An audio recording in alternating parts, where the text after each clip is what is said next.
Hey everyone, welcome back to Corporate Decoder, the place where we decode corporate jargon and uncover the real stories behind financial filings. This time around, we're diving into Shoe Carnival's latest 10Q report. Think of it as a quarterly checkup, but for a company that sells shoes. Let's see if their business is walking on sunshine or stumbling a bit. Before we dive in, if you love getting these straightforward breakdowns, make sure you hit that subscribe button. And if you want to keep the conversation going about these reports and more, join our Discord community linked in the description below. Alright, so Shoe Carnival is giving us their quarterly update, a look at how things went in the 3 months ending the 1st of November 2025.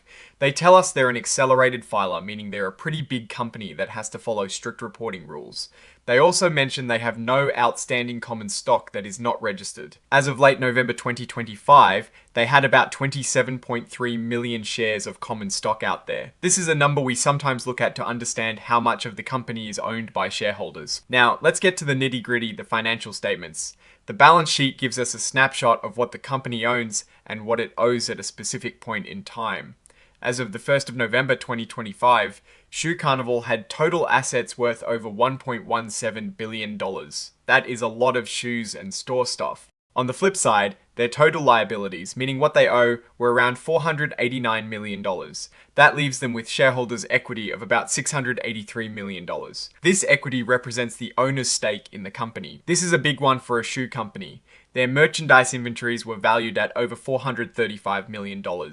That is a lot of stock on hand, and it increased from the previous reporting period.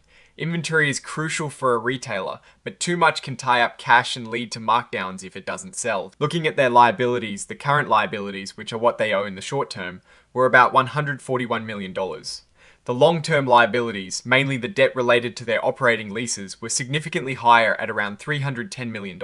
Next up, the income statement. This tells us how much money they made and spent over a period. For the 13 weeks ended the 1st of November 2025, their net sales were $297 million. That is a bit less than the $306 million they made in the same period last year. The gross profit, which is what is left after paying for the cost of the goods sold, was $111 million this quarter, a slight increase from $110 million last year. Their gross profit margin actually improved to 37.6% from 36.0%.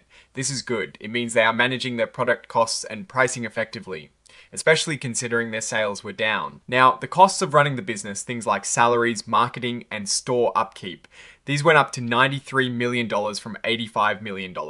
As a percentage of sales, these expenses jumped significantly from 28% to 31.3%.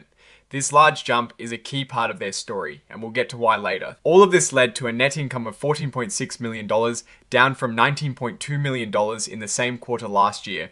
Diluted earnings per S-share were $0.53, down from $0.7. Looking at the longer period, the 9 months ended the 1st of November 2025, net sales were $881 million, a decrease from $939 million last year.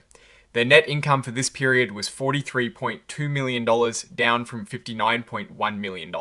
The statement of shareholders' equity shows how the ownership stake in the company has changed. We see here the common stock, additional paid in capital, and retained earnings, which represent profits the company has kept. We also see treasury stock, which is essentially shares the company bought back. They paid out dividends, giving $0.15 per S-share to shareholders in the recent quarter. This is a way companies return value to their investors. The net income figure here directly ties back to the income statement. Here is the cash flow statement. This is crucial because a company can be profitable on paper but still have cash flow problems. For the 9 months ending the 1st of November 2025, they generated $37.3 million in cash from operations. This is down from $58.1 million last year. This line item shows a significant outflow of cash in operations, with a decrease of about $50 million in inventory purchases compared to the prior period, which might seem good, but coupled with lower sales, it indicates they built up inventory. Investing activities show they spent about $38 million on property and equipment.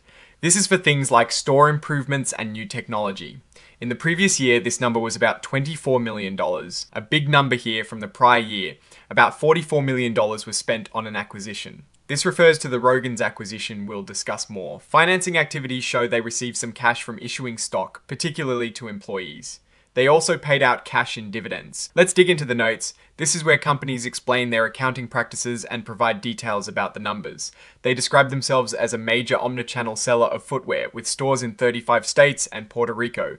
Plus an online store, they sell a wide range of shoes for men, women, and children, focusing on national brands. This is a big deal. Back in February 2024, they bought Rogan shoes for $44.8 million.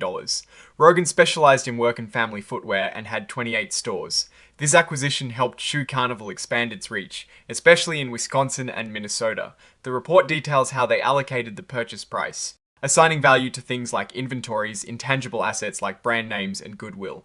Goodwill is that extra bit of money paid over the fair value of the acquired company's assets, often representing things like brand reputation and customer loyalty. The Rogan's business contributed over $60 million in net sales in the first 9 months of 2025. Here, they break down how they calculate earnings per S-hair, both basic and diluted.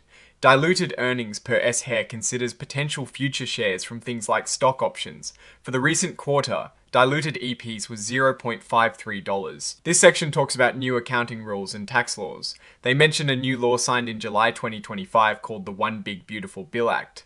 This act makes some tax benefits permanent, like 100% bonus depreciation. They expect this to reduce their cash taxes paid. This is about how they value certain financial assets and liabilities. They invest in mutual funds to cover their deferred compensation plans.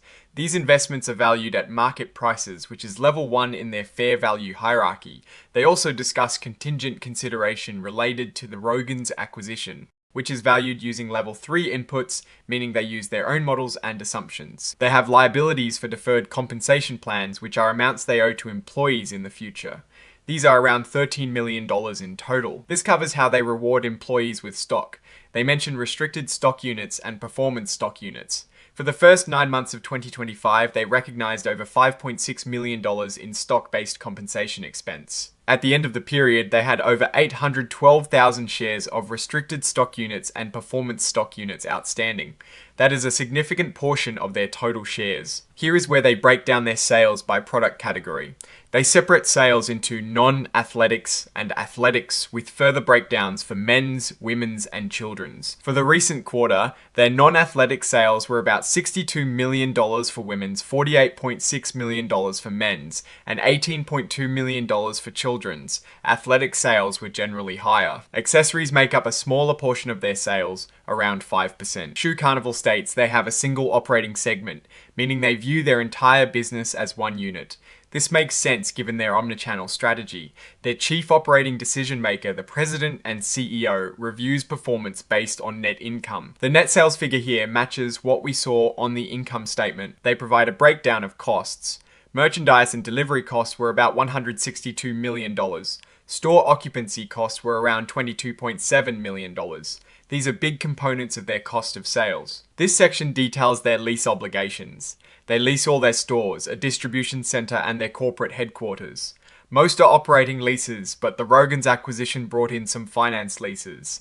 Their total lease costs were about $23.6 million for the quarter. This is the management's own narrative about the company's performance. They talk about many risk factors, including competition, economic conditions, and supply chain disruptions. This is a critical part of their strategy. They are aggressively converting many Shoe Carnival stores to Shoe Station stores. They believe Shoe Station targets a more affluent customer and has stronger growth potential. They expect this one banner strategy to bring cost savings and improve inventory management. However, they also admit there is a risk they might not achieve these expected benefits, or that the costs of conversion could be higher than anticipated. This is a significant gamble. In the recent quarter, Shoe Carnival banner sales were down 5.2%, while Shoe Station sales grew 5.3%. This shows the divergent performance and the reason behind the strategic shift. Despite lower overall sales, their gross profit margin improved. This is because they managed their product costs better and likely raised prices.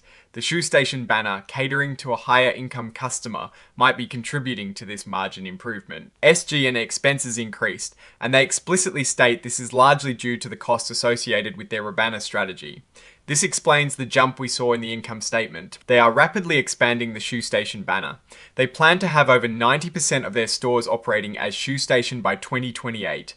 This is a major transformation. They continue to pay dividends, which is a sign of some financial stability, but the overall net income is down. They mention they are exposed to interest rate risk because their credit agreement has variable interest rates. However, they had no borrowings outstanding in the period, so this was not a major concern. This section confirms that their top executives believe the company's internal controls over financial reporting are effective. This is standard for these reports. Here, they update their risk factors. The main update emphasizes the risk that their one banner strategy might not deliver the expected results. They highlight that the cost could be higher than planned, and the Shoe Station banner might not perform as well as they hope. This is a clear acknowledgement of the significant risks involved in their major strategic shift. They haven't bought back any stock under their announced repurchase program this year. This suggests they are prioritizing other uses of cash, or waiting for a better stock price. This is just a list of all the documents filed with the report. It is mostly for legal and record-keeping purposes. Okay, let's talk about what this all means. Shoe Carnival is in the middle of a massive transformation, betting big on its Shoe Station banner. On one hand, the improved gross profit margin and the growth in Shoe Station sales are encouraging signs. They are showing discipline in pricing and product mix, and the acquisition of Rogan seems to be integrating well. However, there are significant risks. The aggressive rebannering strategy is costly. As seen in the jump in SG&A expenses, the company is essentially placing a huge bet on Shoe Station's ability to attract a more affluent customer and generate higher sales and profits than their traditional Shoe Carnival banner. If Shoe Station doesn't perform as expected, or if the costs of this transition become unmanageable, it could severely impact their financial health. They are also dealing with declining overall sales and net income, which is not ideal. Their strong cash position and available credit line provide some cushion, but the success of the one banner strategy is really the make or break factor for their future. It is a bold move aiming for higher profitability through a more premium brand, but the execution and market reception are key. What do you all think about Shoe Carnival's big bet on Shoe Station? Are they making the right move for long-term growth? Or are they risking too much on a single strategy? Let me know your thoughts in the comments below. If you found this breakdown valuable, please hit that like button and subscribe for more deep dives into company filings. And don't forget to join our Discord community for more in-depth discussions. Thanks for watching, and we'll see you next time on Corporate Decoder.